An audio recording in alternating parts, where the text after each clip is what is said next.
దేశభక్తి వ్యక్తి స్వేచ్ఛకు ఆరుద్ర రచనలు ఎంతగానో ప్రాధాన్యత ఇచ్చాయని సమగ్ర ఆంధ్ర సాహిత్య రచనలు ఎనలేని కృషి చేసిన ఆరుద్ర చరిత్రార్థుడని ప్రముఖ సాహితీవేత్త అద్దెపల్లి ప్రభు పేర్కొన్నారు. కచేరిపేట యూటీఎఫ్ టీచర్స్ హోమ్ లో ప్రజా సంఘాల ఆధ్వర్యంలో ఆరుద్ర 28వ వర్ధంతి సందర్భంగా ఇష్టాగోష్ఠి కార్యక్రమం నిర్వహించారు. సాహితీ స్రవంతి రాష్ట్ర నాయకులు గనారా అధ్యక్షతన వహించిన ఈ కార్యక్రమంలో అద్దెపల్లి ప్రభు ముఖ్య వక్తగా ప్రసంగించారు. తెలుగు సాహిత్యానికి 19వ శతాబ్దం స్వర్ణయుగం వంటిదని తెలిపారు.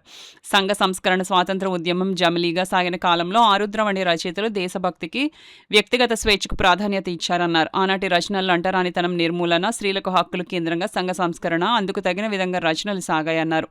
కవిత కోసం నేను పుట్టాను, క్రాంతి కోసం కలం పట్టానని ఆరుద్ర ప్రకటించారన్నారు. రిటైర్డ్ ప్రిన్సిపల్ భారతలక్ష్మి, ప్రముఖ కవులు కె గౌరవనాయుడు, ఇందిరా, వేదుల శిరీష తదితరులు మాట్లాడుతూ ఆరుద్రకు తెలియని రామణ రహస్యాలు లేవన్నారు. సినిమా రంగంలో కూడా అద్భుతమైన గీతాలు అందించారన్నారు.